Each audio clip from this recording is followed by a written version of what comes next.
Is it live? Is it showing? I don't see it. I pressed live studio and restream. Okay, hang on then. Wait, go live. On OBS? You have to hit both. It says something went wrong during the streaming connection. Which did you hit first? OBS first and then restream? Yeah, that should work. Retry. I'm gonna press retry. Okay. Yeah, we're live, I think. Yes, it's showing up. Ah! Hey, people, we've never done this before. Give us a second. It's working now. Okay, so I'm going to give a few minutes to have some folks join us, call in. I'm reading comments, so if you guys want to ask questions, what have you, we can do that as well. So basically what I'm going to take you through today is the 2K stimulus. I have a guest coming in from Huntington Beach, board of supervisors that is dealing with the COVID situation down there with their pro tem mayor, who is a massive Trump supporter. We're going to talk about universal programs, a few other things. But anyway, shout out to Jordan. Jordan's not here today because he's working on a huge story that he needs to devote some time to. So he asked me to fill in. I'm happy to be here. Love to chat with you guys. Also, Jen's still battling COVID, so let's send her some healing vibes and some healing thoughts. So hopefully she gets better soon. So I wanted to first play a clip of the Bernie Sanders video. So we saw fighter Bernie Sanders last night. I think what's interesting about the story is you had Trump come out of nowhere and say 600 is not enough, 2K is what it should be. And so now you had some pushback from Republicans against him and the Democrats, you know, siding with him in the House before it went to the Senate. So that was kind of a strange dichotomy. But I think the bigger story here is why it's necessary. The United States of America has been one of the only countries that has not installed some sort of a UBI protection. If you go to any of the major European countries, they're getting 80 to 90% of their paychecks taken care of, which is really important, right? And what slays me about this is the capitalists don't seem to want to save capitalism. And the reason I say that is the only way at this point to save capitalism is by giving some sort of payment, and 2K is not going to be enough. You have statistically, 500,000 people were already homeless in the United States before COVID, so that's been increasing. Los Angeles has had a huge increase in the homeless population. You have 14 million households right now that are facing eviction because the protection from eviction is running out. That's going to be a problem. The food insecurity is another problem. Food insecurity is a bigger problem in the sense that it affects every age group. For example, at UC Irvine, we had to put a food bank on campus to deal with student insecurity. That's crazy, right? This is a public university, and these kids are paying so much in housing and tuition that they can't afford to buy food. This is crazy to me, but this is where we're at in the United States. So Bernie took to the floor last night. I want to play a little bit of his speech in case you haven't seen it. I also want to give it a shout out to Ed Markey because he fought a little bit there on the side as well. And Jordan's right, smash the like button. I'm really bad at marketing. Anyway, let's play part of the Bernie clip now in case you folks haven't seen it. Senator from Vermont. Thank you, Madam President.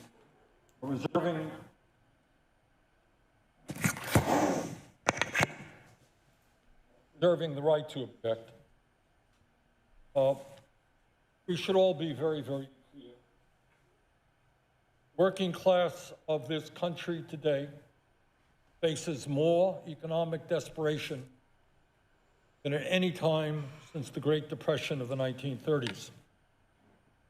And working families need help now. Not next year, but right now. Last night, the House of Representatives, with a 2/3 majority, 275 to 134, 2/3 bipartisan vote, moved to increase the direct payment going to working families from $600 per adult to $2,000 per adult. The House did the right thing. I congratulate them. And now it is time for the Senate to step up to the plate and do what the working families of this country overwhelmingly want us to do.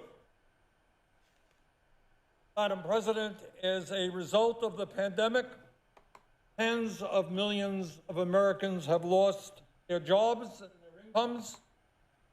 These families in the middle of the winter now face the threat of eviction and the possibility of being thrown out in the streets. Hunger in America is at the highest level that it has been for decades, with moms and dads struggling to feed their kids and working families lining up mile after mile to get emergency food packages. We are even seeing an increase in grocery store shoplifting as desperate Americans try to keep their families from going hungry. All of this taking place in the wealthiest country in the history of the world.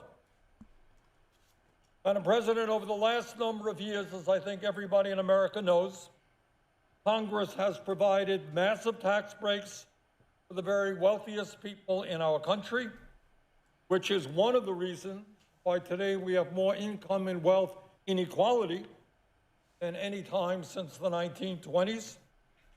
In fact, in the midst of this pandemic, this terrible pandemic, inequality has grown worse, with many in the billionaire class seeing their wealth increase by hundreds of billions of dollars, while average Americans struggle with food on the table. Congress has given huge tax breaks to large corporations so that some of the most profitable and largest corporations in America today pay zero in federal income taxes. We have just passed the largest military budget in the history of our country, $740 billion, more than the next 10 nations combined. And by the way, there was almost no debate about the size of that huge budget. Trump's veto dealt with other issues. Meanwhile, over 500,000 Americans are homeless. Half of our working families are struggling to survive paycheck to paycheck. And in the midst of this terrible, unprecedented pandemic, over 90 million Americans are uninsured or underinsured in the midst of the pandemic, and they're not sure whether they can afford to go to a doctor. Madam President, we are coming to the close of one of the most terrible and painful years in American history. That is a tragic fact. Over 330,000 of our people have died from COVID-19, and as we speak, we are seeing record-breaking numbers of new cases and hospitals around the country being overwhelmed. During the last year, the education and well-being of tens of millions of our young people, from childcare to graduate school, has been disrupted. And the terrible emotional isolation that this pandemic has caused, where people are unable to spend time with their family or their friends, has resulted in a huge increase in mental illness, drug addiction, and even suicide. Madam President, as I mentioned, the House has done the right thing. By an overwhelming vote, Democrats and Republicans voted to increase that $600 direct payment to $2,000. Recent poll came out. 78% of the American people think that was the right decision. They're hurting. They want help. The leaders of our country, President Trump, President-elect Biden, Minority Leader Chuck Schumer, the Speaker of the House, Nancy Pelosi, are all in agreement. We have got to raise that direct payment to $2,000. So that is where we are right now in this historic moment. I want to point out a couple things that Bernie is addressing here. So you hear him talking about wealth inequality, and I think that's an important metric versus income inequality. So wealth inequality is different because it's not just about what you make in income per year, right? So this would be stock options, this would be real estate, this would be money sitting in a bank account that's accruing interest. And when we talk about wealth inequality versus income inequality, the difference in the 1% is massive. So when people say the 1%, they're not talking about the top 1% of income earners. They're talking about these incredibly wealthy individuals, some of which don't even have income, right? If they're using capital gains as their means of paying themselves because they're head of a CEO or what have you. So those folks are next level. So just to give you an idea of some of these metrics that he's talking about, Bezos' wealth has increased $2,800 every second since the pandemic started. Think about that for a second. $2,800 per second. I think this is interesting. American billionaires have netted $1 trillion total during the pandemic. So when we talk about a $2,000 payment, this is what, $465 billion about? This is nothing compared to what the plutonomy has been raking in. So this is the minimally based thing that we can do. I also wanted to point out, somebody in the comment section mentioned that UBI is about saving capitalism and maybe we don't want to save capitalism. My personal viewpoint on that is, yeah, I get what you're saying. But in the meantime, people are starving. So is it a Band-Aid that maybe takes us to a social democracy? Perhaps. But I think it is something that we need to do, because what comes next if we don't is very scary, right? Anyway, so I want to talk about also universal programs, and universal programs are really important. That's like a Medicare for all. Medicare is a universal program. Social Security is a universal program. And I feel like the Democratic Party has gotten married to this idea of means testing and creating programs just for the poor. And I think this is a mistake, and I'll explain why. When you have universal buy-in in a program, it's concrete. It becomes untouchable. This is true of Medicare. It's true of Social Security. Most Republican voters aren't going to say get rid of Social Security at this point, right? Because they're benefiting from it as well. And the argument that it shouldn't benefit the rich becomes kind of meaningless at a certain point because they pay taxes on the money. And I'm not ready to throw out a program that's helping millions in the working class and millions of poor people just because a handful of rich people might get a few dimes from it. This makes no sense. The trade-off is that you lose the support. When we do programs that are just for poor folks, what you end up with is problems funding it, right? It just kind of limps along and appropriations, and people don't want to fund it because it doesn't benefit them, and then it dies on the vine. So I think it's wrong to not go bold. We should be going bold. We should be just 100% buying into this idea of making Medicare for all universal, making UBI or payments universal for these reasons. So I don't know if any of you had followed this story in Portland, but Portland, Oregon, recently the DSA up there, the Democratic Socialists of America, they actually placed a bill for universal preschool that won by a landslide, not even by a little bit, by a landslide. And I think this is a great case study because the neoliberals in the state, or the more corporate Democrats, they had wanted, in the city part of Portland, they had wanted to do a more means-tested type program. There was no floor for payments for the teachers. The DSA program has a living wage attached to it. So not only are all these kids able to go to free preschool now, the teachers are getting paid a living wage. So this is really substantial. And when they first started out on this, I think everybody was kind of saying the same thing that we hear these folks say now. It's not going to pass. We have to settle for less. We've all heard these excuses. But the opposite happened. So again, I think the lesson learned is if you make a commitment to a universal program across the board, it makes it more concrete and harder to do away with. And I think I think reality is sort of endorsing that right now. Anyway, so what do you guys think? I want to read some of these chat messages here. Something about going vegan. I'm actually a vegetarian. Get rid of Pelosi and Clyburn to make Medicare for all a reality. They are bribed by big insurance and big pharma. This is true. Both parties have been taking money from the health insurance industry. And it's not just the health insurance. It's also the for-profit hospitals. It's a whole host of things. The entire system has been infiltrated with profiteering. I think it's interesting that one of the polls that you see going around is from Kaiser. If you go back to the early 1970s, it was the Kaiser's what started this with Nixon, right? The HMO Act that made profiteering a thing. Prior to that, I don't know if people realize this. A lot of the health insurance companies, the hospitals, et cetera, were nonprofit entities. Blue Cross was nonprofit, right? It wasn't always this for-profit company that it is now. So force the vote. Yeah. Let's talk about that for a second too. I think force the vote is good. I think the idea that any elected official should not be tied to what they're doing is ridiculous. They're not rock stars. The politicians are public servants. They're there to do the will of their constituency, the will of the people, right? Not the corporations. So I think we need to hold them to their votes, even if they're progressive heroes, right? So I'm completely down with that. And don't kill the message because you don't like the messenger. I've seen a lot of that going on. So yeah, it's insane. I agree. Force the vote. So I want to move now to something a little bit more local, but something that also has national import.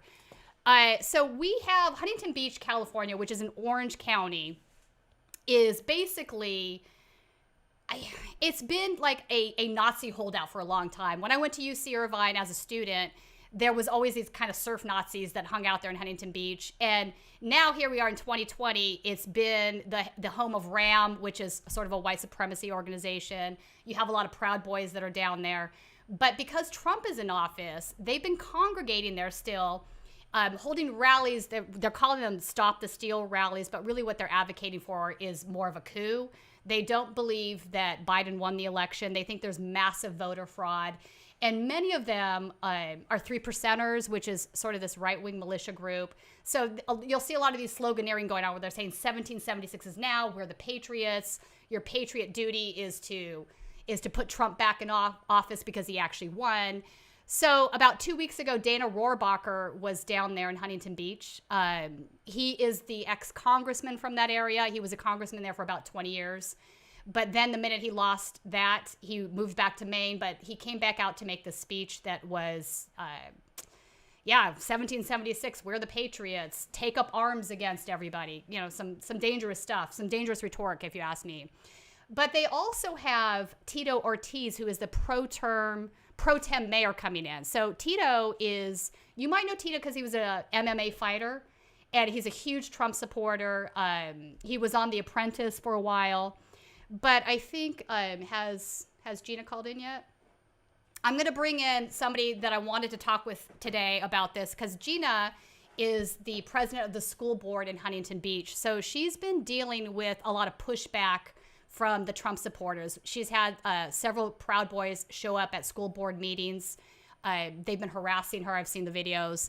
They showed up to her house. One of them, a lot of the things that they're saying is that she's a Marxist because she's not going to put in their agenda. Of course, it's Marxist indoctrination. You can imagine where all that stuff's going.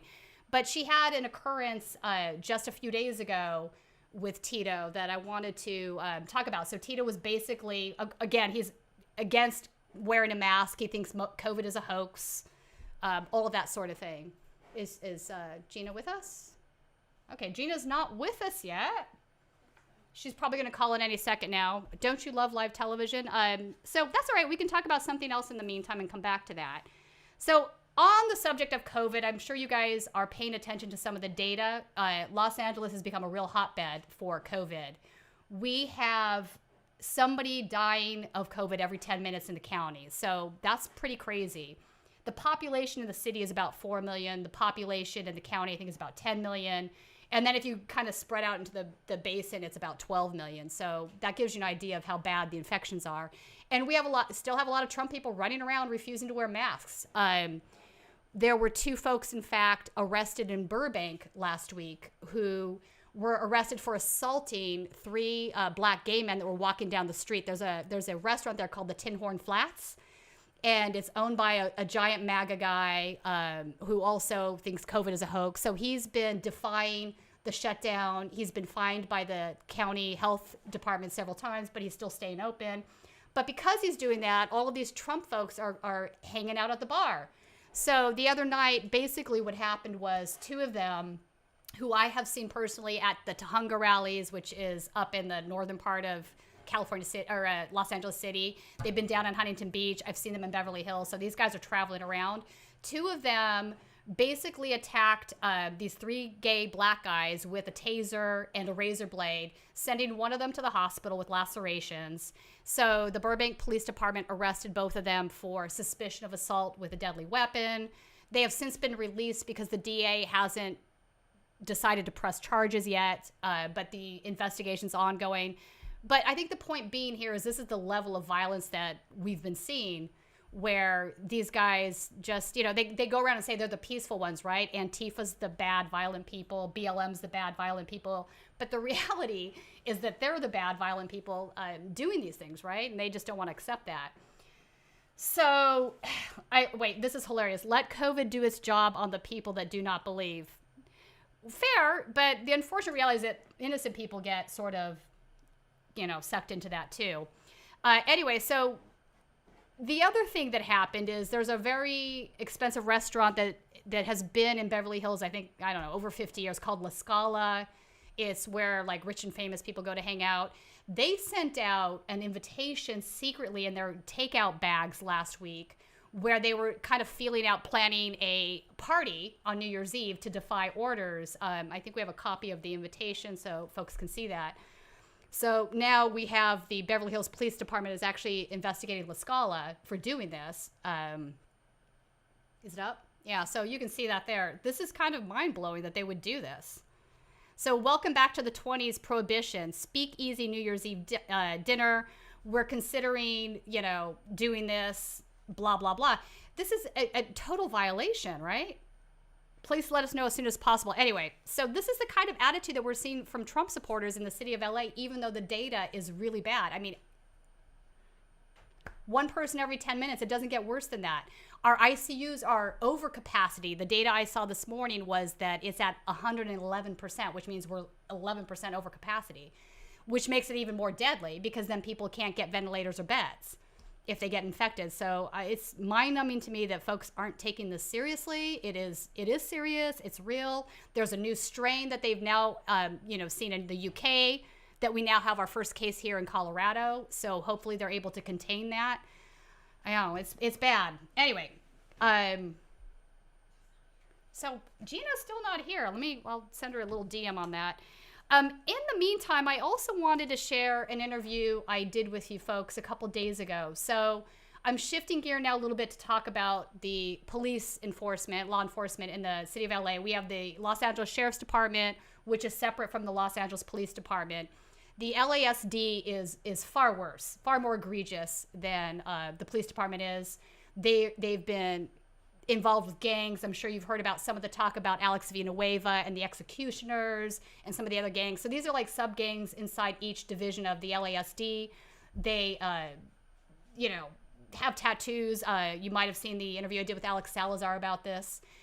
But I spoke with Dijon Kizzie's aunt. Dijon Kizzie is one of the guys that has been murdered by the LASD. He was shot in the back, 12, 14 times. Again, no justice. I'm most blown away by the fact that the LASD is refusing to release the names of the sheriffs that have been accused of these murders. So he's protecting them. And then recently, on I think December 2nd or 3rd, he's now instituted a policy that goes against state policy in which he's telling his deputies that they can put duct tape over their badges and keep their name badges covered so the public can't see who these sheriffs are. So they have been at protests now with duct tape over their badges, which is an absolute affront to transparency and to state requirement that they show themselves. And he's saying it's fine because it's protests, and his claim is that the protesters are trying to dox his deputies, which is crazy. But anyway, I wanted to play this interview for you guys. We shot this outside of Alex Villanueva's house. He is the sheriff. They had done a protest with the families of murdered victims in front of his house where they were Christmas caroling and trying to demand justice for their family members. So let's go ahead and play that interview.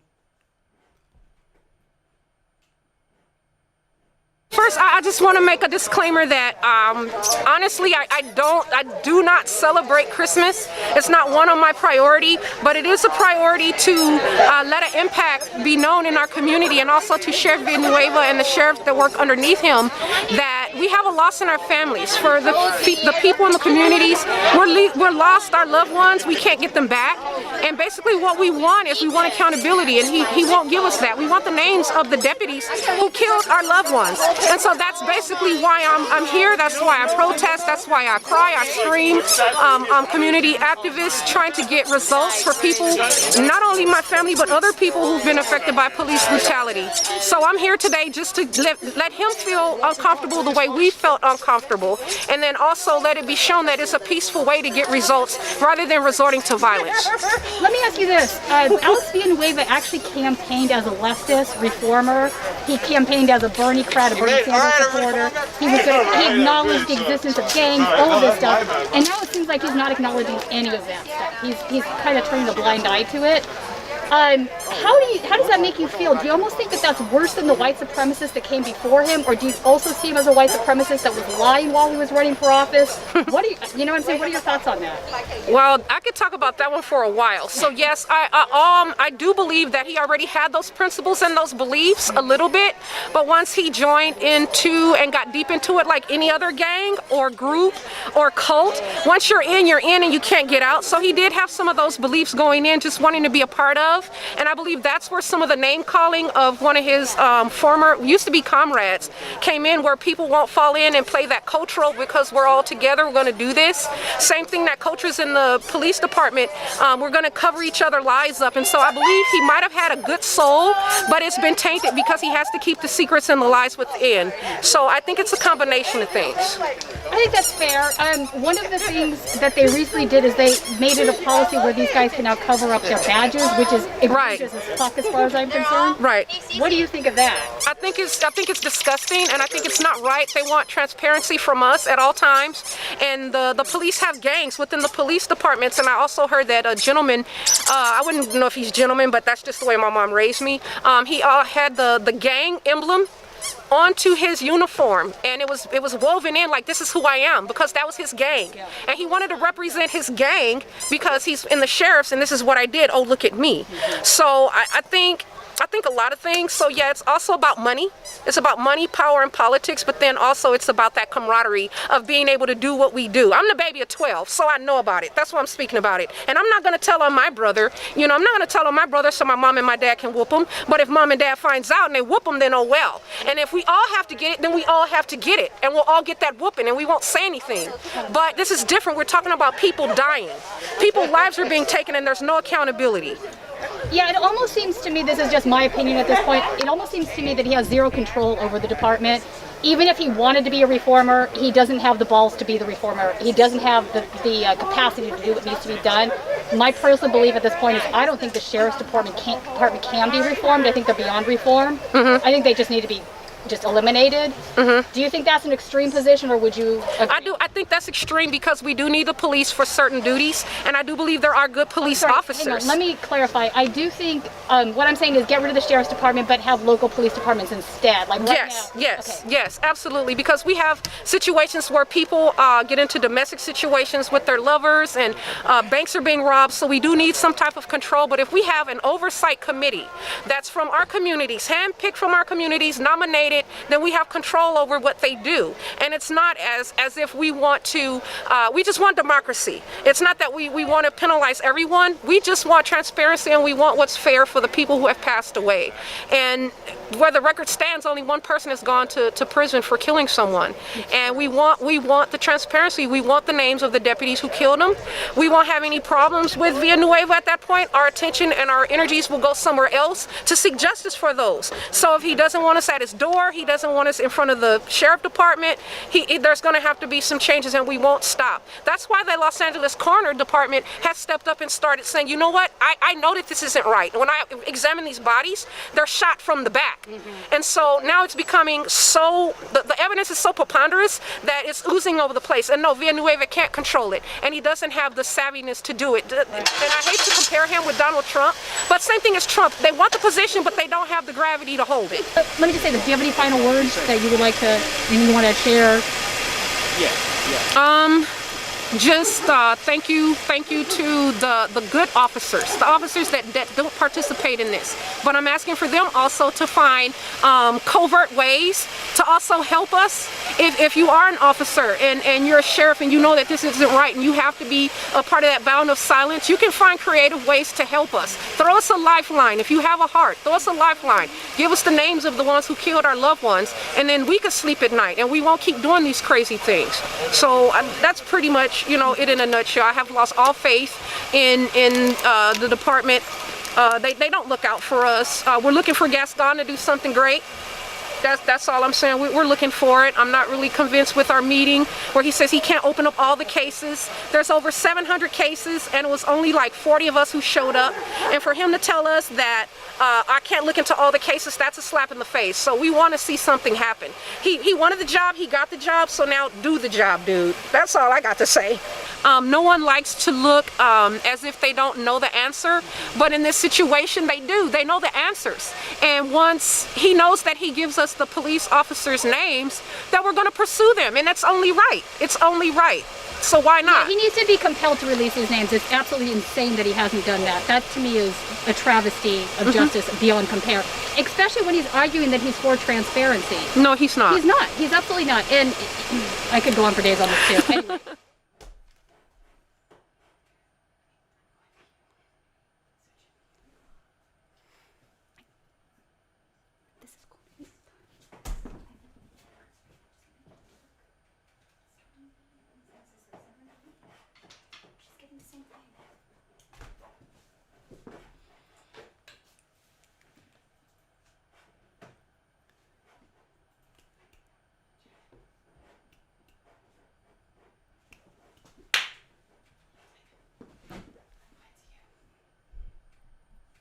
Okay, so I think she made some really valid points there.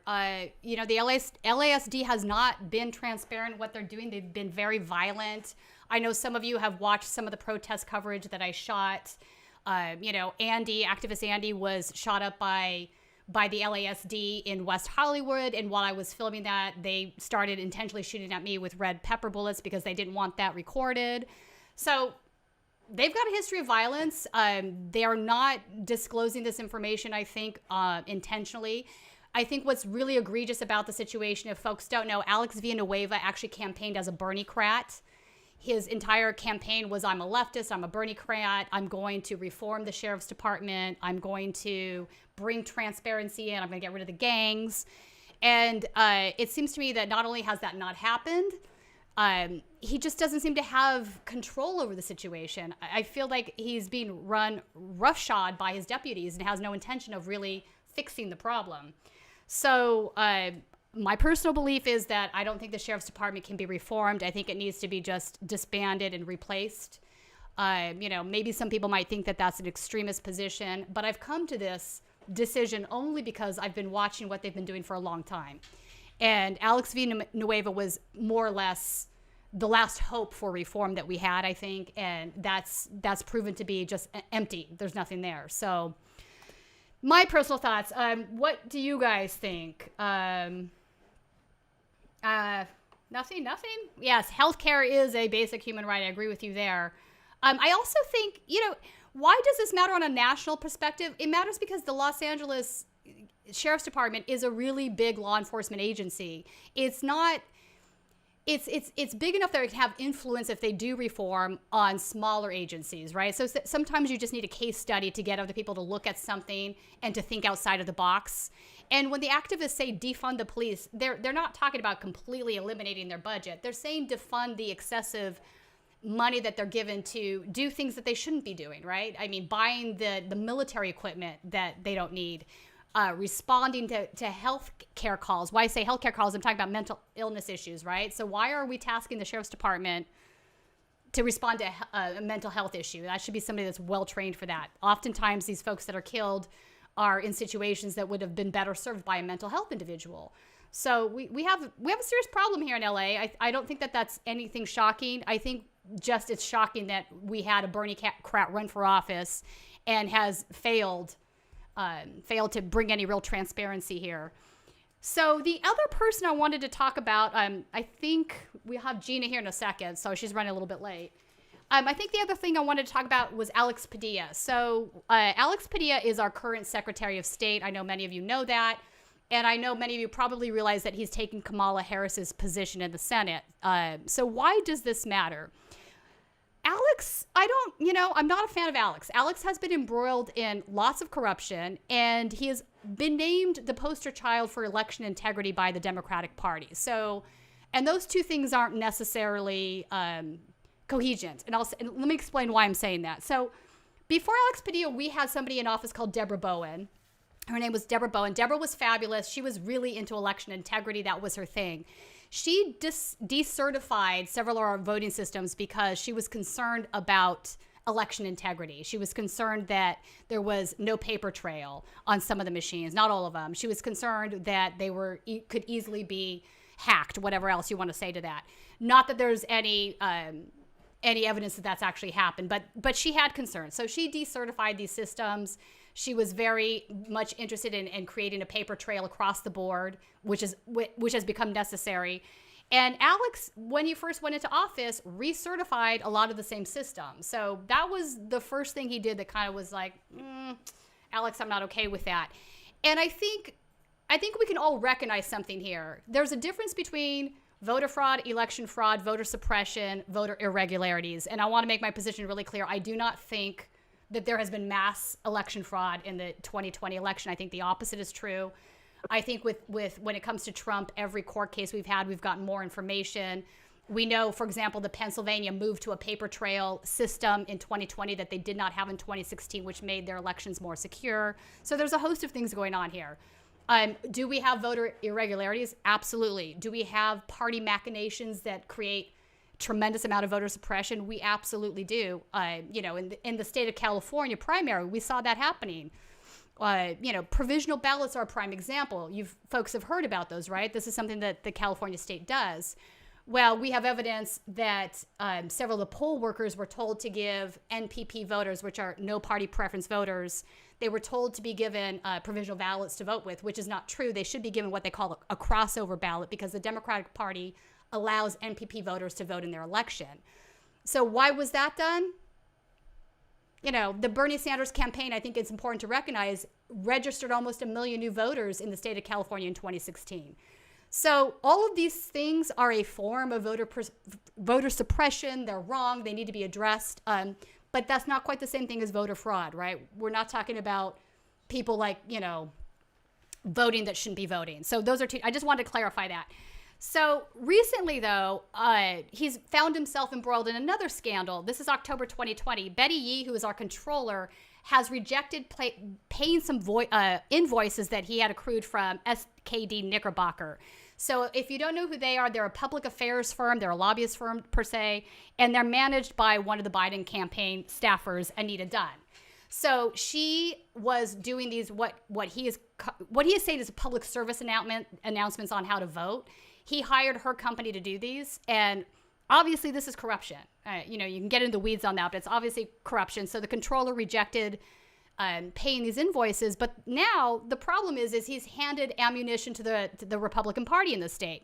So we have the Howard Jarvis Taxpayers Association, which is right up there with the Cato Institute. They're an extreme right-wing business interest organization that campaigns against any sort of tax reform. They put a lot of money behind not reforming Prop 13 in the state, for example. So now they filed a lawsuit against the state because of what he did. He handed him, the ammunition to do that. So I'm not a fan of Alex. He's also been sued by the ACLU, mainly because we had a problem again in 2016 with mismatched signatures on ballots. A lot of our voting was already moving towards a mail-in ballot in the state. In 2016, it was about 50% of the ballots. Obviously, in this last election, it is way more than that because of COVID.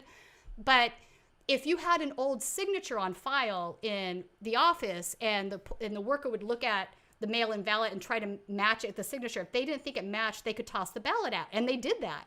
They were caught doing that. And the egregious part is they didn't inform these voters before throwing their ballots out when they should have informed the voter and given them the opportunity to come in and fix that. So that to me is horrendous voter suppression.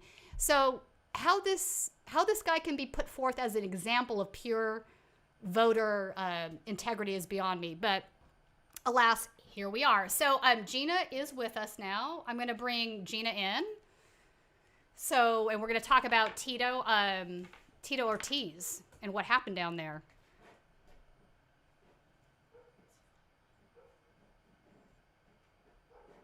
Hi, Tina, can you hear me? I can. Welcome, Gina. Yes, I can hear you. So welcome to Status Coup. Thanks for joining me on the last minute to do this. I think it's really important information. First, I want to play the clip of, I guess, was that somebody in the parking lot that took this clip? Yeah, it was a community activist named Victor Valladares. He's a neighbor, and he's a local kind of Democratic Party actually official and a local kind of community hero. And he had heard about Mr. Ortiz on our property violating our rules. And he took himself over to the school site, and he made a protest with some other folks. So yeah. All right, so let's go ahead and play this. This is wild. Continue.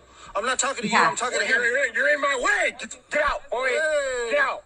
Whoa, look Back at this up, guy. homie. What are Back you gonna up. do? You're doing something wrong. I'm not doing nothing. Why don't you back up? Well, get out of my face. You're yelling in my face. I don't care. Look at that. You can just walk over there. That's. You can just walk over there. So you're threatening me, huh? No, just Are you walk threatening over me? there, please. Back up, man. Please. So You confronted me. You got in my face. You yelled at me. I'm asking you. You yelled at me. No, this guy. I'm asking you a question about the.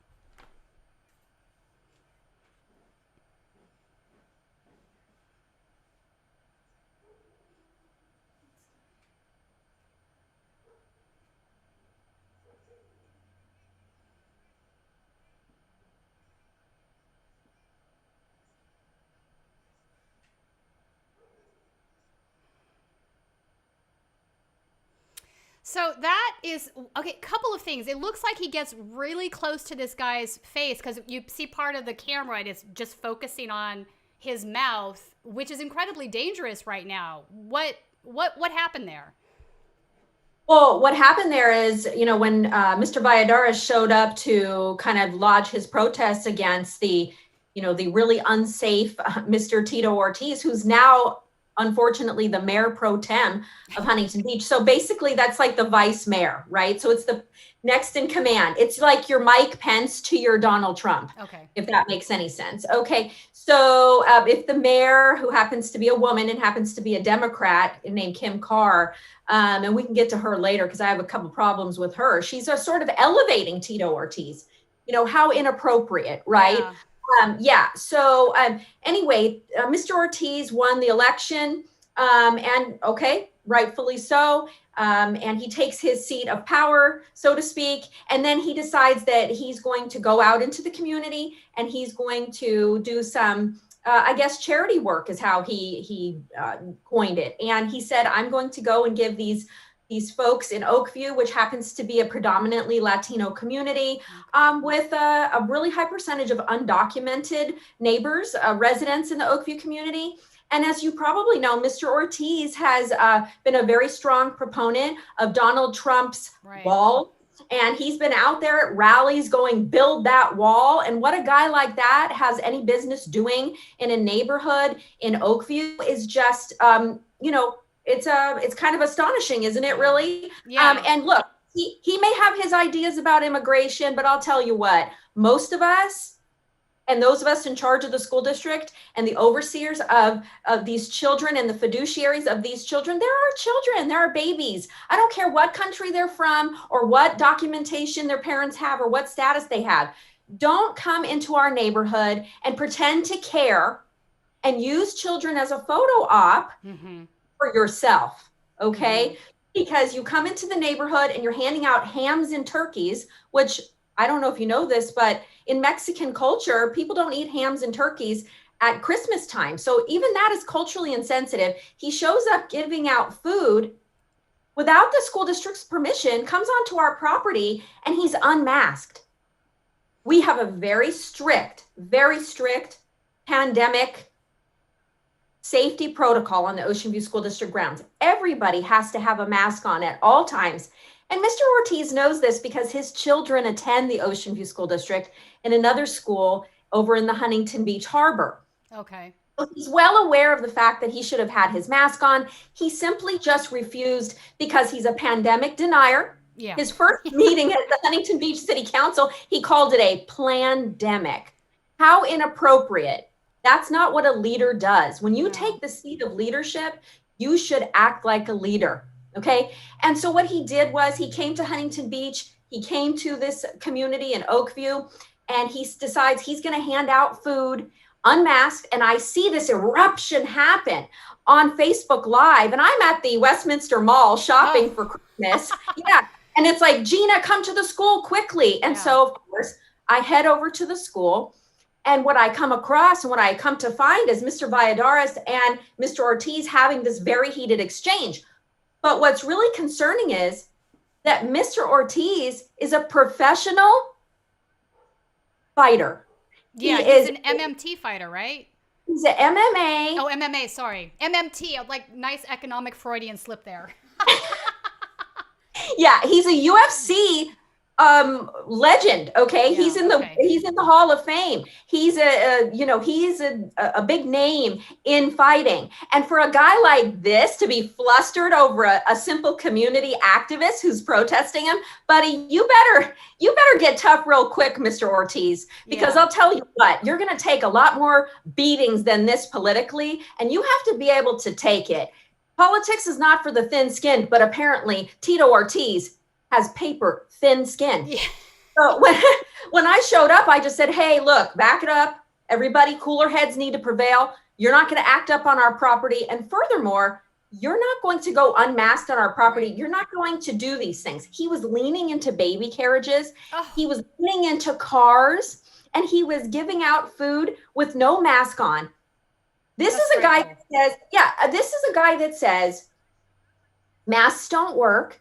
They stunned his ability to take in oxygen. Wait a minute, whatever. You know what? The last time I checked, our frontline workers wear masks. Firefighters wear masks.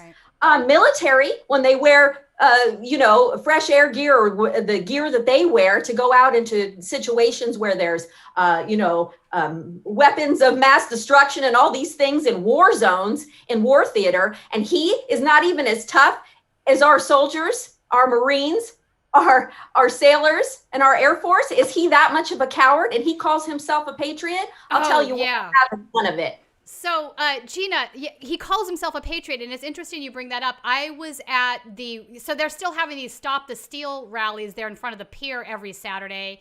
And I went to the one to cover the one that Dana Rohrabacher was speaking at, and Tito came and spoke. What blew my mind is the first thing he said when he got up there to speak was that he wasn't allowed to speak as mayor pro tem, that he had been contacted by the city council and that they had told him and under no uncertain terms could he come there and speak in an official capacity. And he did it anyway. And so the first thing he said was, I'm a patriot. I'm not here officially as mayor pro tem. I'm a patriot. And then he basically goes on to call for insurrection, more or less. It's 1776. It's good versus evil. I mean, and I'm there with my cameraman, and I feel like I'm in a COVID pit to begin with because nobody in this area is wearing a mask except me and my camera guy. And then all of a sudden I looked around and I realized this is actually kind of dangerous because they already all hate the media. So we went in there, we got Tito, we got Dana, and we more or less were like, let's get the fuck out of here. Because it just didn't feel safe.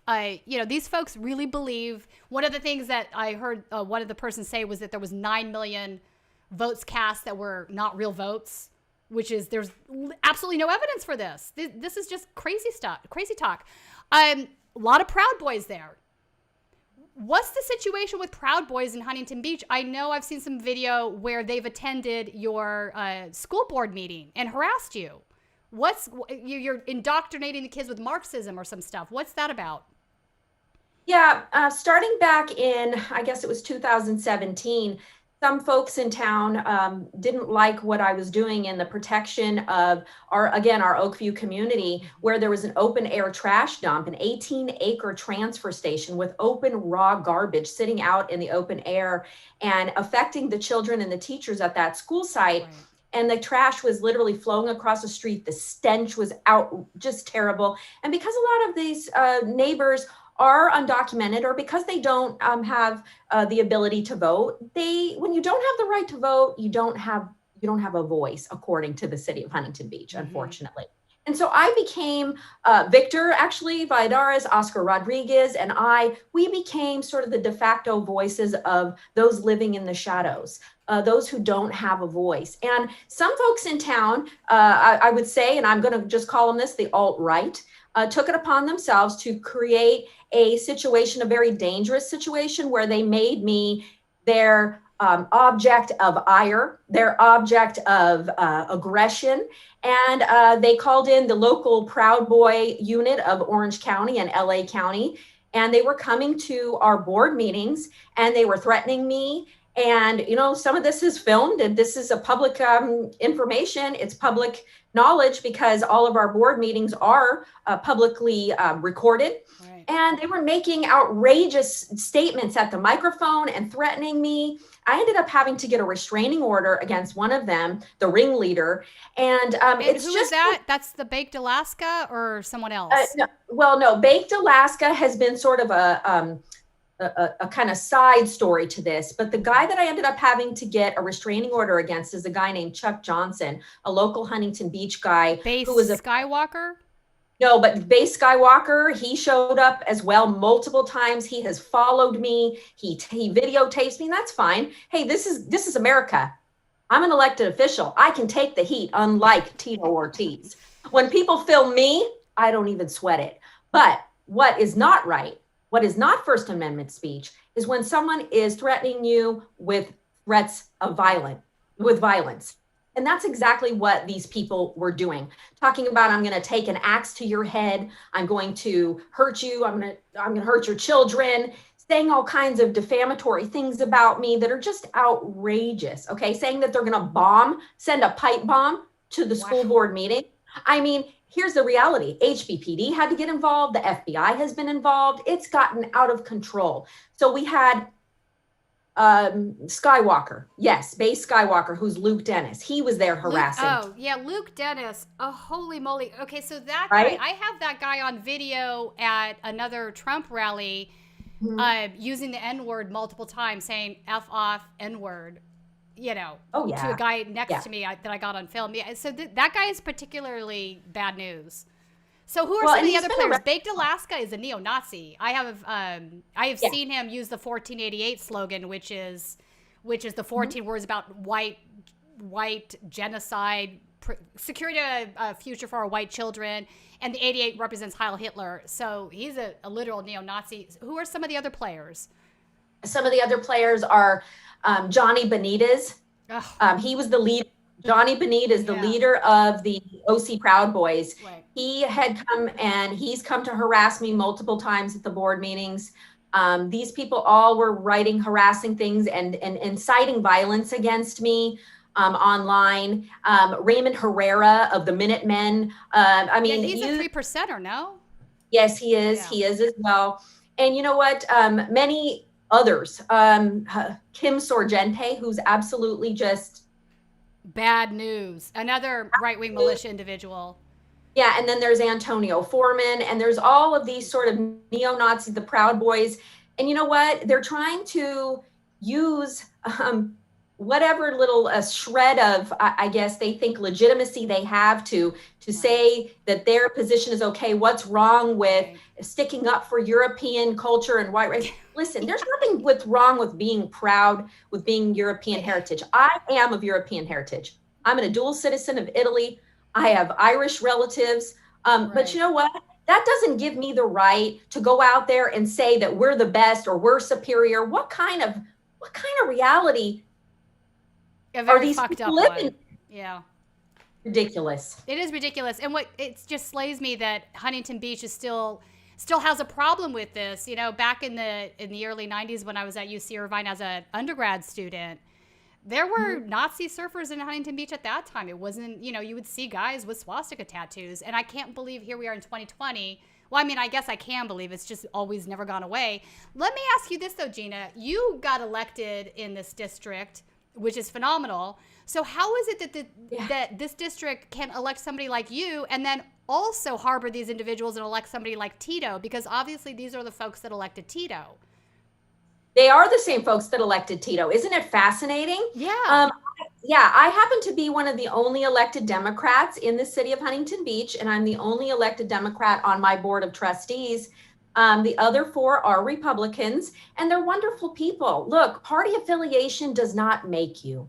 Your character. 100%. But yeah, and your character. The same people vote for you and vote for Tito. It just doesn't make sense. I mean, it doesn't make sense, does it? No. And you know what's really fascinating?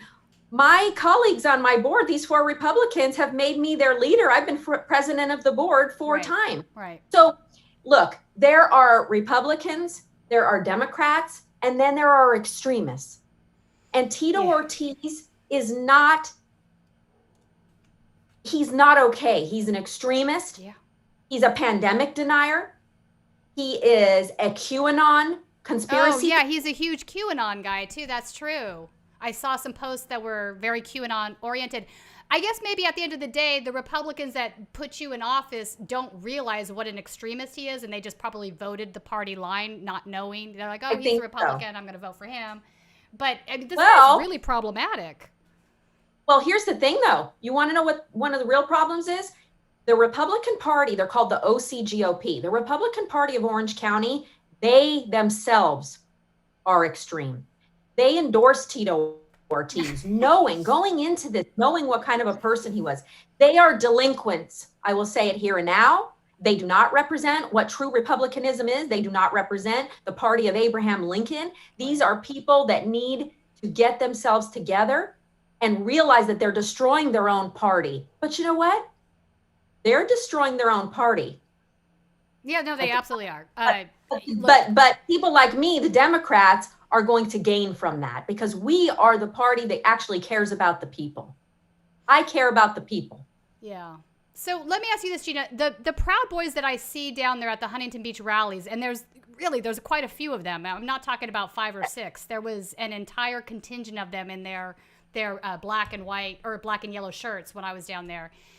Yeah, Fred Perry. Mm-hmm. Yeah, the Fred Perry. So I feel really bad for that clothing manufacturer, by the way, as an aside. Don't you imagine? Since the 1980s, they've been shellacked with skinheads and neo-Nazi movement. 100%. It's really tragic. But so some of them I would imagine are coming from out of town. Some of them absolutely do live there. How much? I mean, there must have been 700 or 800 people total that day I was there, which is quite a large gathering in my opinion. How many of those folks are coming from outside of town, and how many of them are actually Huntington Beach locals? I think there are quite a few that are Huntington Beach locals. Although there are people that like to use the excuse of, oh, these aren't our people. These people aren't from Huntington Beach. You hear that all the time. Oh, they're 909ers. Oh, they're from the Inland Empire. You hear that a lot. Oh, they're from, it's Gustavo Arellano joked about it in the LA Times. He said, our cousins from Pacoima, our racist cousins from Pacoima. No, I'm sorry. It's not. These are people from Huntington Beach. And these are really, really, listen, they're my neighbors, but God bless them. They're disturbed. This is not okay. How is it okay in the year 2020, almost 2021, that we're still dealing with anti-Semitism to this level and still dealing with this kind of hate? Listen, I want to read something to you. Sure. After Tito Ortiz put out a call to action on his Instagram page to attack me, to incite, to go after me, this is what I got. Wait, hang on a second. This was in response to this recent school board thing? Yes. Wow. He just did this like a couple days ago. Okay. And so I started getting all these crazy, I'm like, why are all these emails? And then someone said, did you see that Tito Ortiz put this video out attacking you? And I said, what? Are you kidding me? Here's what I get. This is from literally somebody that lives down the street. I'm not going to say his name at this point, but he did sign his name to it and put his phone number even. He wants me to call him. He says, dear baby killing, gun grabbing commie, pinko pig. You are a problem, lady. It's pigs like you who have created a hysteria that is not justified. Study after study has proven masks do shit. They do nothing. They're worthless. And in most cases, they harbor infective bacteria in the mask. La, la, la, la, la. Resign you. Boop, boop, boop, commie pig. Sincerely, signed John Apostoli. And he even leaves his number. Next, I get this. Here's the next one from a Mark White. Beep, boop. You, Gina Clayton Tarvin, you're the enemy of the people. We the people. Gina Clayton Tarvin, it's clear that you are the enemy of the constitutional republic and we the people. Many people now see the truth about you and many more will see it soon. I hope karma gets you by your neck. Please shove your COVID-idiot mask up your enemy ASS. We know COVID-19 is a scamdemic with rigged case numbers and rigged death numbers, and you proved you're involved in this massive conspiracy. Wait. And there's more, but here's the last one. Please keep going. This is insane. Okay, how about this one from a Danny Massip? He says, "You stupid lying CUNT. I hope you effing fall down a flight of stairs, you BITCH." Wow. And that's not even half of it. No. Okay, so going back to the guy that was saying "we the people" repeatedly, I feel this merits being talked about for a second. "We the people" is what the 3%ers use as their slogan. And in fact, many of the 3% militia members have tattoos on their forearms that say "we the people." So anybody that sees these "we the people" tattoos, they're probably a 3% militia member. Yeah. That's kind of scary. And then I wanted to ask you, in relationship to that, recently one of the Orange County Sheriff's Department members was caught on video covering up his name badge with a 3%er militia patch, I guess, over his nameplate. Are you aware of that?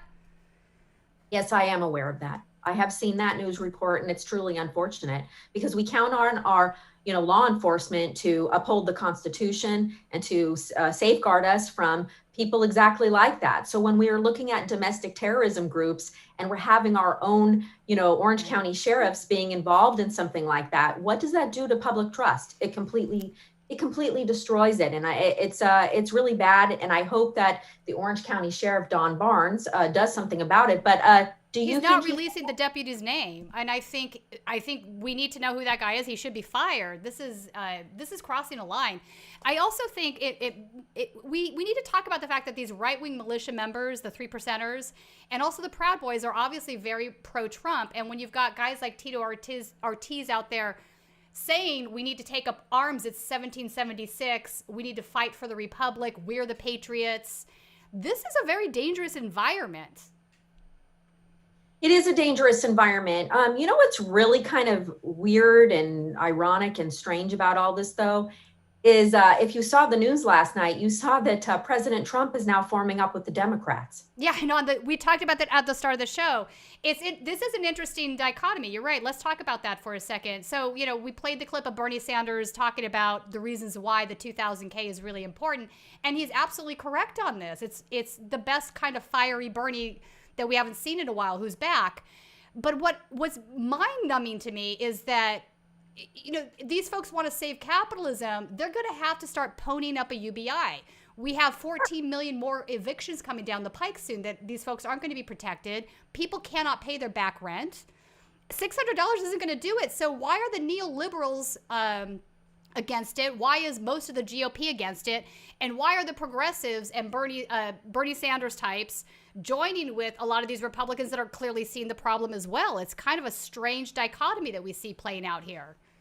Well, let me tell you, as a longtime politician, almost a decade's worth, I'll tell you what, politics makes for strange bedfellows. Right. And when you see the likes of Donald Trump forming up with the left wing of the Democratic Party or the left wing of the left wing, you've got to wonder to yourself, really, what's going on here? But I'll tell you what, even before I saw that happen, I had said to one of my colleagues who's another school board member, I said, what would be fascinating? If Nancy Pelosi and Donald Trump formed up against Mitch McConnell. Moscow Mitch and the crew. because you know what? I think Donald Trump at heart, he tags himself as a populist, does he not? Yeah, here's the thing. I think the obvious thing here is that we can all see the problem, right? The problem's staring at us down the barrel right now. People cannot pay their bills. There's food insecurity. If people can't pay rent, the landlords can't pay their mortgages. Like, the entire house of cards is ready to crumble. I don't think that takes any deep thought to see. So the question is are they going to do something about it? Or are they going to continue to bail out the plutonymy, the banksters, and ignore the fact that if we do not put hands in the majority of consumers in this country, capitalism is done? Like, this is obvious. So the holdouts are the people that we know are part of the bot Congress, right? They're doing the bidding of corporations, and that transcends party lines. So, right. Well, it's just interesting to see that happen, though. And I'll tell you what, there were these twin bills, right? So it was a twin bill situation. The COVID package wasn't attached to the appropriations package, but people sort of started seeing them as intertwined, and I get why. I mean, look, we as Americans are sitting out here going, hey, what about us? And you're giving out to this, and you're giving to that, and you're giving to this program and that nation. I understand why the Congress and why we as a nation, we give to other nations. It's because we're the richest and we're the most powerful nation on planet Earth. I'm not opposed to giving out foreign aid. I'm not. I'm okay with my tax dollars going to some foreign aid, but not at the expense of the American people. That's where I draw the line. As long as our own people are taken care of, as long as people that are truly in need get what they need to be able to sustain themselves and to be able to put food in their mouths, which we're seeing across the country, many people are literally starving. If that doesn't happen, then no, I'm against, sending foreign aid anywhere. But when you also, Pentagon, Gina, the Pentagon budget is absolutely beyond ridiculous. We could half the Pentagon budget and it would be more than enough to take care of the doing some sort of a UBI payment in the meantime. Yet they keep trying to bloat that even further. What's going on with that? Well, I think what's going on with that is it's just been one of those things we've always done it, so we should continue to do it.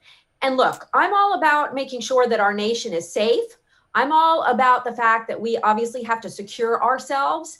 The main thing, I guess, that my problem with that and wanting to stifle or kill that bill is now your people in the military are not going to get their raise, which they normally would get. And why are we punishing people that frankly have been signed up to do something that maybe they don't even want to do? Well, I think we don't do it at their expense. I think we do it at the expense of the military-industrial complex. I mean, it's insane. Like, okay, so I interviewed a vet a couple of months ago who told me this crazy story about how, and he's all for cutting the Pentagon budget at this point. He told me the story about how when he was in Iraq, and in fact, he might be watching right now. Jonathan, come into the chat if you're watching right now. He talked about how they were sent these winter vests in the middle of summer.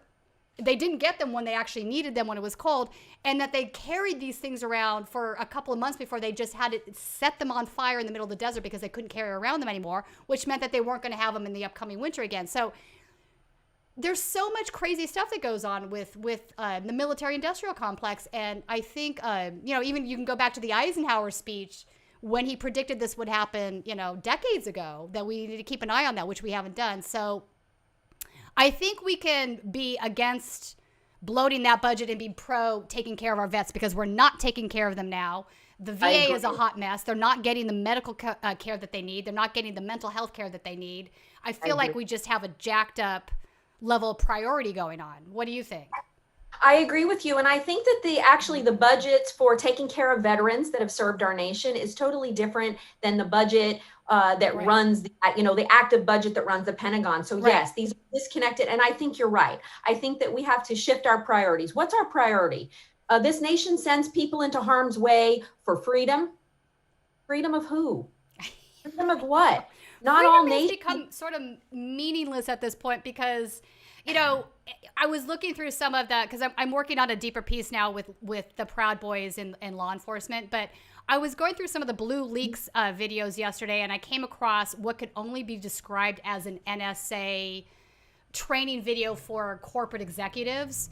And it was this video literally aimed at executives traveling abroad, how to protect their business interests, their proprietary corporate secrets, and things of this nature. And you're sort of watching this going, that's freedom? What's actually going on here? So there's sort of a conflation, I think, that's been made with our military, with our private surveillance companies like Palantir and all these organizations. They're all part of that same military-industrial complex. And their end goal isn't necessarily promoting freedom abroad, meaning democracy abroad, what have you. It's about making other countries safe for business interests, corporate interests abroad. And I think they've sort of won that propaganda battle in a way because they've been successfully framing that argument this way for so long that none of us actually started questioning it until I'd say, 10 years ago. Right. Well, I had an interesting conversation recently with one of my friends who's an active military member, and he said, what happened to Muslim terrorists? Did they go away magically with COVID? Is that fascinating? I was like, that's wow, kind of wild, actually, that they would. I was like, wow, dude, you got a point. And he's like, well, Yeah, All of a exactly. sudden, where's the terrorism? Where are the They shifted the argument where's to blame, right? Yeah. basically that is where's the demonization of Muslims and terrorists? Where's it gone since COVID? You don't even hear that talked about anymore. No. Like, what's really going on here? No. I thought that was fascinating. That It point. is fascinating. So in here in Los Angeles County, we have a COVID death happening once every 10 minutes, which is absolutely crazy. And we still have these anti-mask groups out there parading the streets. I know you have a similar issue down in Orange County. How bad is the COVID rate down there? It's not as high as LA County, but it's getting close. And as you know, with the way that the governor is now lumping the counties together, it's a region. So you've got San Diego County, you've got LA County, you've got Orange County, San Bernardino, Riverside, Ventura, and I believe there's one other I'm missing. But the point is that it's a very large region and we're all lumped together. And this is not a new concept. This has to do with emergency services. This has been going on for years. So Southern California is in one emergency services category for disasters, natural disasters, war, things like that. And so we're all put in this system as these multi-county system. And so that the response that occurs is multi-county. For instance, in the past, if you had gotten sick in Orange County, you could be taken by ambulance to LA County. Not anymore. Oh, really? No, ambulance diversion has been stopped.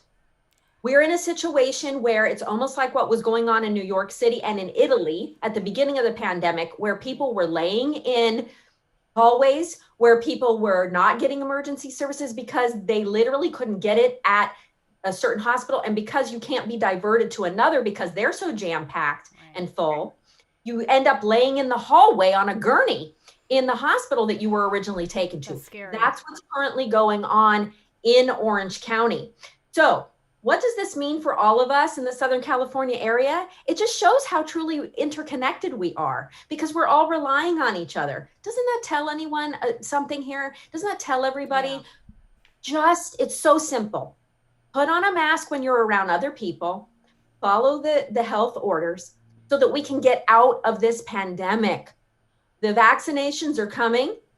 People are being vaccinated right now. All of the first responders of the emergency services for the firefighters have been vaccinated in Orange County. I believe in LA County as well. Yeah. Heard that teachers are going to be next on the list after police and some others. And it could be coming up as short as a month away. Come on, folks, hang in there. Hang in there, Southern California. We can do this. We can do this. We can keep ourselves safe. Stay in your homes. Unless you're an essential worker, stay home. How hard is this? Why are Americans so immature? Why have we devolved to acting like tantruming toddlers on the ground? Can somebody tell me? I wish I could tell you. Okay, so I have a deeper thought on this, and let me run this by you now that you bring that up. Part of the problem is what passes in the media as factually based is sometimes factually based and sometimes not at this point. Like there's this cringy thing that happens where when you hear people say fake news, you kind of have to go, because there is that out there. It's not what they think it is, but there is something out there that you know what I'm saying? Like where you have these folks saying that there's 90 million votes that were Trump's votes that went to Biden. There's no factual basis for this claim, but there are people that are media personalities making this claim. I would say that I've come to the conclusion that punditry, media personalities, they're not necessarily doing the work of journalism, but they are part of the media complex, right? So now what passes as factual, that bar, there's no commitment to veracity if that's the case. We've lowered our bar, right? And anybody can decide what their commitment to veracity is. And instead of it being this sort of objective truth that we can verify, it becomes something else. And this harms all of us across the board. Nobody benefits from this happening because a dumbed down electorate makes bad decisions ultimately. So, I have a fake Nazi account on Telegram. If people don't know what Telegram is, it's where all of the people that are banned from Facebook, been banned from Twitter and what have you, it's where they go to die. So they can say whatever they want on that platform, and they do say whatever they want. And, there's full on Nazi rooms in there. But I had infiltrated one of the QAnon rooms successfully because they ask you questions when you try to get into these rooms. And QAnon was a little bit more difficult for me because they believe in so much crazy stuff. And if you can't answer their questions, you're like, So they decided about 3 weeks ago to start that they'd been infiltrated by media people, so they needed to boot people. So they came up with this questionnaire that you had to re-go through, and you had 30 seconds to answer. One of the questions was about the color purple and what that meant, and like if people like, and I was like, what are you people talking about? So I got kicked out of that room. But the things that they say in there, they fundamentally believe that these things are true. This isn't. These conspiracy theories, these beliefs, they really believe them, and it's quite dangerous, especially when it's coupled with membership in an organization like 3%, or membership in an organization like Proud Boys, because they're willing to couple their ignorant beliefs, for lack of a better word, that's what they are, or their unfounded beliefs, if I want to be a little bit more charitable, with violence. So that's what we're looking at right now at the end of 2020. I think we're in a very strange place. And if anything, reality is telling us we better refinance our education system. School board member, I'm fully behind that, and do something about this. Yeah. And you know what? I just kind of want to, being a person who lives in Europe part of the year, every year, obviously this year didn't go because of COVID, but being a person that and has European contacts and so forth, a lot of people are on Telegram, and a lot of actually governments use it as an official. Sorry. Yes. Thank you for pointing that out. It's not all Nazis, but it's not. But I want to show you the Nazis I stumbled upon. Would you like to see them? Yeah, 100%. We can compare notes. This is Kyle Chapman. You know who he is? Yeah, I do know who he is. And this is his, okay, so he's the leader. He was the original leader of the Proud Boys in California. He is based stickman, and he has a channel called, look at the name, Proud Boys. Yeah. If you could see the absolute depravity that's going on in here, you would want to vomit. And he goes on all day about Jews this and gay people that. And Muslims this and that. I mean, this is absolutely insane. Proud Boys, yeah. There's another one called Proud Boys Uncensored that's run by a Proud Boy, I believe. Oh God, I want to say he's out of Florida, but don't quote me on that. That is incredibly racist. So this one's bad too. It's really bad. And you know what? Sometimes you need to be a fly on the wall. Which is why I have a fake Nazi account. And I feel like I can talk about this publicly and online because they don't know what that account is, right? Well, you know what, Tina? I'm so crazy. I go in there as Gina Clayton. Oh, you are crazy, girl. I don't. I have like a full-on fake account. But I've also, because of that, I've also gotten into some of the closed chats. So there's the open rooms, and then there's the closed rooms. The closed rooms are where it gets even worse. I mean, some of the things that I read in there are appalling, because these guys are advocating for, this is going to sound crazy to the audience, but truthfully, they are advocating for race war. And a lot of them kind of encourage this idea that BLM and Antifa need to take up arms against, the Threepers and the Proud Boys. And then you have the Boogaloo Boys. Now that's a different group. A lot of those folks aren't necessarily pro-Trump, and they're not necessarily anti-BLM and Antifa. Many of them actually think BLM and Antifa have a point about the police state, right? The police state is infringing on your Fourth Amendment rights. They're infringing on your free speech if they're beating you up at protests. So they're sort of a little bit more true to their mission statement, if you can frame it that way, than the 3%ers are. Like the 3%ers and the Proud Boys are just in the bag for Trump or for fascism. They're not really concerned about being true to the Fourth or First Amendments in the way that those guys are. So I'm going to kind of sort of separate that group from this conversation. But nevertheless, you go into these rooms and publicly they're saying they're not racist, right? How many times have we heard Enrique say, the Proud Boys aren't racist, we're just a drinking group. We're just boys out there having a beer. But when you're in these rooms and you see it firsthand, you're like, yeah, no, that's just simply not the case. You know, that video of Baked Alaska where he's saying, I'm a 1488 Proud Boy. He's basically saying, I'm a Nazi and a Proud Boy. That's basically what he's saying. I have a video of him that someone shared with me just recently, because he's connected to Gracie Vandermark, who ran for city council, who lost, who also ran for my school board and lost. And she's connected to the Oath Keepers, which is sort of another broad-based right-wing militia group. Right. And she's also connected to the Proud Boys. She's very chummy with Baked Alaska and Antonio Foreman and all these guys that are in this video. And they're like, Hitler didn't do enough. He didn't do anything wrong. I mean, I have it coming out of their own mouths. Yeah. So no one can say that these people aren't anti-Semitic or that they're not bigots. They're absolutely bigots. They're deeply, deeply anti-Semitic. It's frightful. Yeah. It's absolutely unacceptable. Oh, sorry. Go ahead. No, I was just going to say it's absolutely unacceptable. And now, wait, are you ready? Tito Ortiz made her, Gracie Vandermark, his planning commissioner. He appointed her. Wait, what? I had not heard this. Last week. Wow. Okay, that's bad. That's pretty bad. So I want to tie what we're talking about now into our initial conversation about the 2K and the Bernie Sanders versus Mitch McConnell situation. Sure. Fascism always becomes stronger and rises up during times of mass income inequality. We know that this is historically true. And I think we are in denial if we don't see that as part of the problem now. I strongly believe that the neoliberal rot that we have been engaging in the last 20 years in the state of California, and by that I mean the privatization, the hands out to corporations and banksters, the definancing of our education system, the definancing of our university system. The UC budget now is like getting maybe 9-10% from the state of California. The rest is donations. That's supposed to be public university. It's clearly not. So, I mean, we can go down the list. The privatization of our utilities, our minimum wage nowhere near what it needs to be. $15 is insane. You cannot pay rent off $15 in Los Angeles.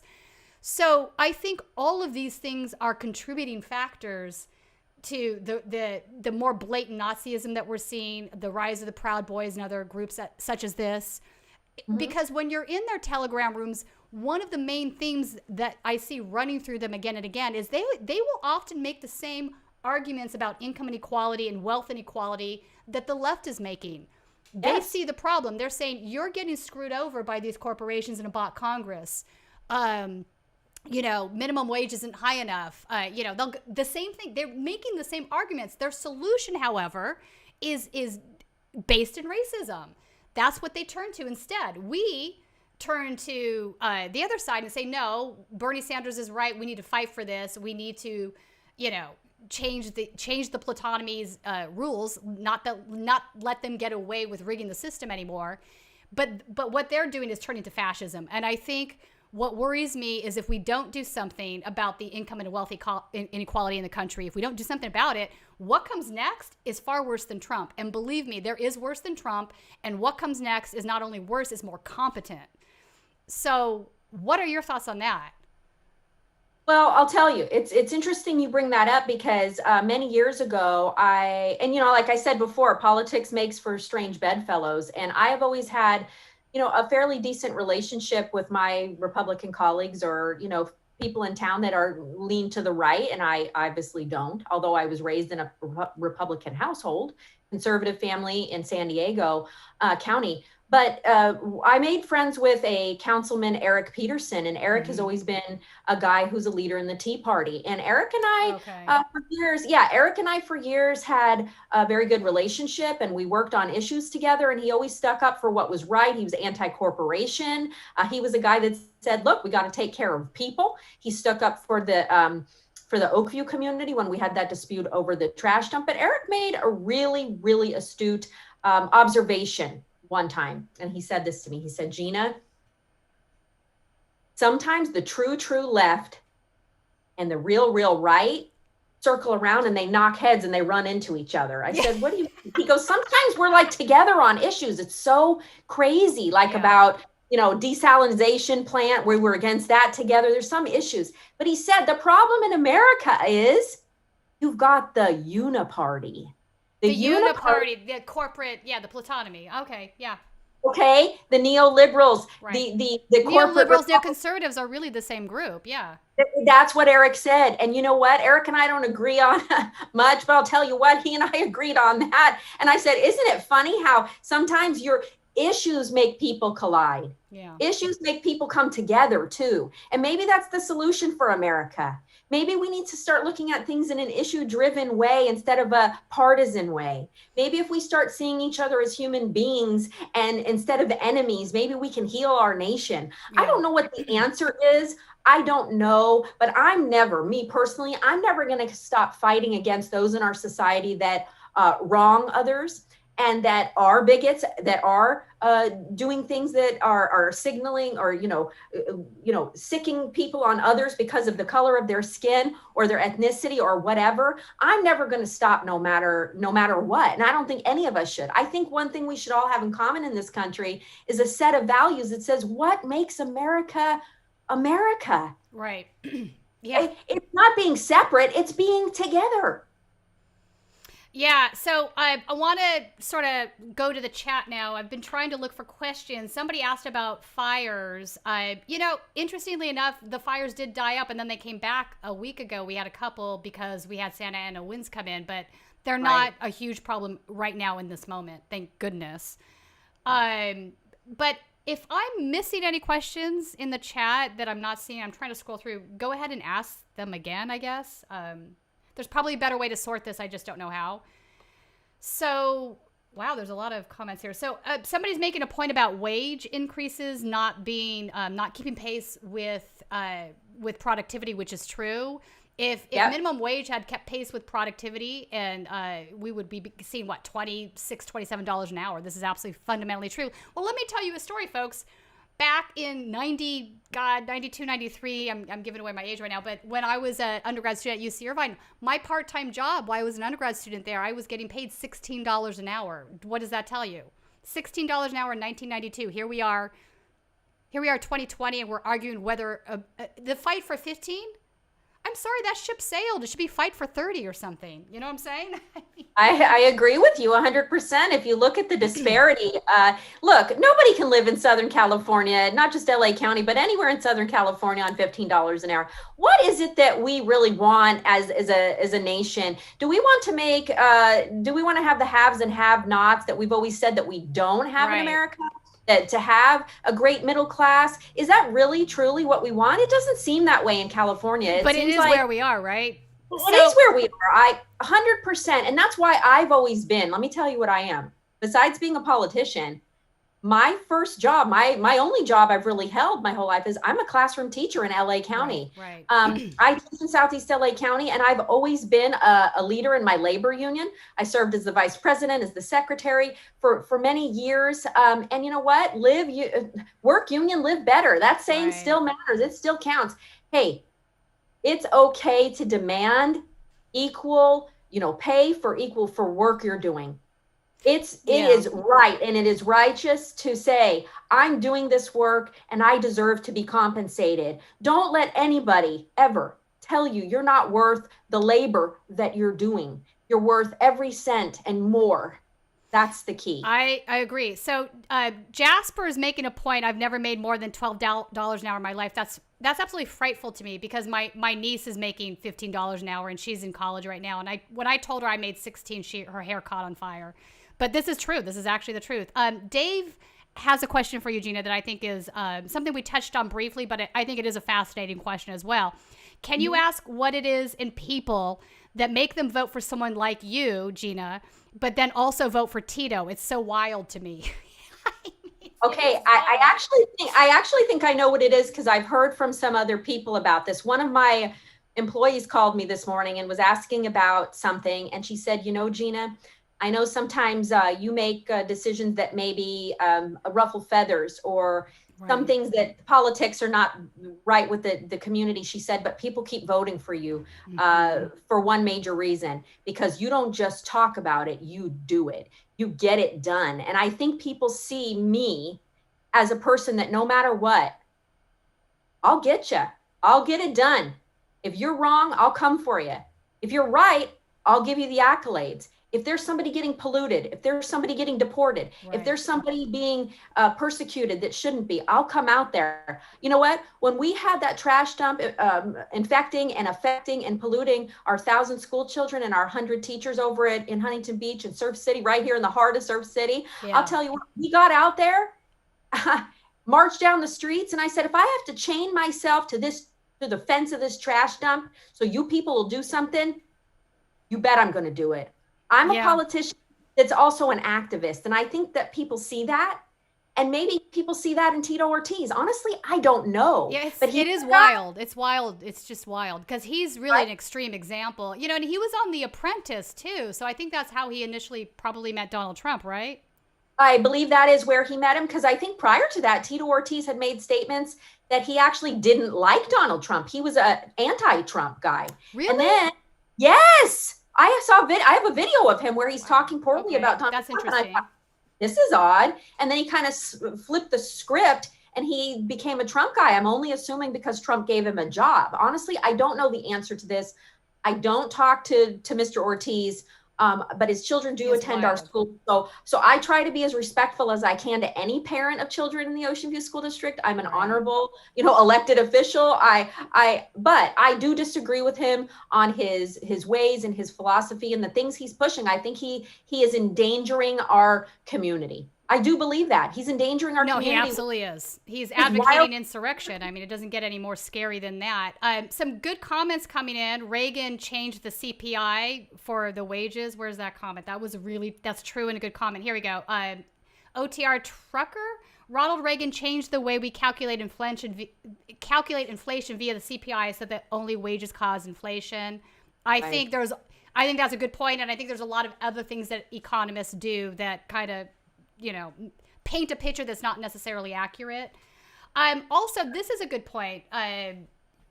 Somebody's pointing out that tying together reparations, the Green New Deal, Medicare for All together and getting them passed, maybe the best way to pass them all.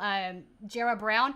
I agree with you, and I'll tell you why I agree with you. I mentioned earlier in the live stream about universal programs require universal buy-in, and universal programs are the way to get these things done because they make them more concrete. The reason people don't come after Social Security and Medicare the way they come after programs that are designed exclusively for the poor is because of the universal buy-in, right? Most Republicans, they might want to tweak Social Security, but they certainly would never touch it and get rid of it, right? No, because it's universal. So yes, I think that is absolutely the case. I think, actually, Gina, we talked about this earlier. Let me ask you about this. Portland, Oregon passed a Preschool for All program that's entirely universal. So it's for everybody. They're not means testing. They have a minimum floor for salaries for teachers that is not a minimum wage. It's a living wage, so it's quite a bit higher. And a host of things. And it was the DSA that put this on the ballot. The neoliberal Democrats in the state had a much more watered down version that they tried to pass, and they were saying the DSA was wrong to try to go for this other thing, that it would be too difficult. We're asking for too much. We need to learn how to settle, kind of crap. And thank goodness the DSA was like, we're not buying that. They went out to do signature gathering, and it turned out almost 25% of the population signed the petition. So they came in strong with that backing already. And anyway, it just passed. So to me, this is a prime case study of why universal programs are more successful. We should not be trying to hobble along for programs just for the poor because they have problems in appropriations. They have problems maintaining support. There's just things that happen that don't happen with universal buy-in. What are your thoughts on that? And do you think the state of California and also other states across the nation should maybe looking at Portland as a case study of how we get that done? Yeah, I actually do agree with you on the universal buy-in. I think it's absolutely critical. Here's the thing. We know that social programs and socialistic programs like Medicare and Social Security are stalwarts of the American dream system. Everyone wants to have those things, right? And Republican, Democrat, it doesn't matter. Everybody knows if they pay into the system, if they do the hard work, if they live a good life and they do what they need to do, they're going to get paid back in their retirement age in days. And so, yeah, I think it's really true that when something is universal, I think people have buy-in, because if you don't make it universal, people are going to say things like, what about me? Yeah. Yeah. What, my exactly. kids? And you hear a lot of this in Southern California You do. from folks that say, why do only, those kids get to get free state preschool? Shouldn't my kid get to go? They don't understand that sometimes, some people are in this economic class, socioeconomic class, and others are up here. Do I need free preschool for my kids? No, I don't. I can pay for that. And frankly, I'm not demanding the government give it to me, but I'll put it to you this way. If the government was going to give universal preschool to all of our babies, would I want it? Would I advocate for it? 100% I would. Yeah, absolutely. 100%. And you know what? The state of New York had looked into universal preschool as well. And I think they do have a preschool for all program in New York City, at least. Do they? I'm not familiar with the details of theirs, but the Portland California one's pretty doesn't. broad. And California doesn't. And it's truly a detriment to our children. Because listen, in California, only first grade through 11th grade is mandatory. Did you know that? I did. I'm laughing because somebody just said that Tito Ortiz probably wears fishnet stockings. Oh, dear. Oh, dear. Delivered without comment. Listen, I don't know about that. Anyway. So, but I do know, and I do agree with you that universal programs make for universal happiness. Let's put it that way. I think that everybody can have buy-in to programs that we're all able to access. Let's be honest. Who doesn't want access to have their children in preschool? Right. It's the foundation every child needs. No, 100% it is. I think it's really important, and I was very excited when that happened, and I'm hoping that it catches fire, and I hope this idea... I hope this idea goes the way of the dinosaurs, that we shouldn't be fighting for something more, stronger, better. We absolutely should be bold in what we ask for. I think being bold is what's on the line right now. I think it's where we get a plurality. And I'm saying plurality because I don't think this is something that only Democrats see. I do think there are self-identified Republicans that are voters that would understand what we're talking about right now and appreciate that we have to do something about wealth inequality, that we have to do something about reforming all the privatization that's caused all of this corporate rot in the state. You see people from outside of California constantly saying, well, look at California. It's a liberal bastion. It's a hot mess, blah, blah, blah, blah. That's really not a true statement. California is definitely one party rule at this point. I don't think that can be very well argued. But we also have Green Party candidates that run in elections and secure 30-40% of the vote. Yep. We also have a massive difference within the Democratic Party in California between the progressives and the neoliberals. And they are absolutely out at each other's throats constantly, as you know. Right. So it's not as simple as that. And I would say the things that do cause problem in the state are the things that are that uniparty thing that you were talking about. The privatization, you can go back to the Enron debacle. All of that stems from the pro-corporate powers that be that are part of the neoconservative, neoliberal spectrum of thought. That's just what it is. So that is sort of what we're up against. The plutonomy transcends both parties. They're the problem. They're the bot Congress. They're the ones not advocating for workers' rights. They're the ones saying that's communism if we do, right? Like the person that called you a pinko commie, which is completely hilarious. But, that's sort of where we're at. I think we need to keep an eye on the Mitch McConnell situation. I know Jordan is keeping an eye on that Senate as he works right now. He's got a big story, you guys, that's coming out. I know what it's about. I can't tell you what it's about, but it is massive. And it's Jordan doing what Jordan does best. So I was happy to come in today and speak with y'all and do the live stream. I enjoyed that very much. And then let's also give Jen our healing vibes. She's still battling COVID, unfortunately. She has that long tail, I guess is what they're calling it. She's, and Rudy Giuliani, like that guy and his brother, what were they doing in that press room knowing without masks? Here we go. Another maskless Republican spreading the disease, and other people pay the price. You're just disgusting. Yeah. Just acting disgust. Come on. Yeah. Stop acting like Yeah, it's frustrating. Anyway, so thanks for joining us today. Keep your eyes peeled for Jordan's new story. I promise you it's going to be amazing. And let's pay attention to what's going on the Senate floor right now, because that's where this is going to continue to play out. And Gina, thank you so much for coming on at the last minute and joining us. I think what you're dealing with in Huntington Beach with these Proud Boys is crazy. I think it sort of gives us a glimpse out. I mean, because people are used to seeing that stuff in Portland, and I'm not sure that people are aware that we have it just as bad here, right? So thanks for coming on and discussing that situation with Tito, and you're not a pinko commie. I'm definitely not a pinko commie. Let me tell you. I know, exactly. Come on. Like, do they even know what communism is? Of course no, they don't. I mean, it's funny because if I'm speaking not as a journalist, but as my personal beliefs, I would call myself an anarcho-socialist. Like, I'm pretty leftist. But these guys don't know what those words mean. And when they say pinko commie, they mean, that you're an authoritarian guy that wants to, like, I don't know, do what they think. They think crazy stuff. I can't even put it in words, but it's crazy. What? How ridiculous. I'm an American. Give me a break. Yeah. Anyway. I mean, and, it's just silly. They're just silly people. It's silly. It's absolutely silly. Anyway, so thanks for coming and joining us. Thanks to the Status Coup folks for joining us today, and keep your eyes peeled. Make sure you like the video. Make sure that you share the video.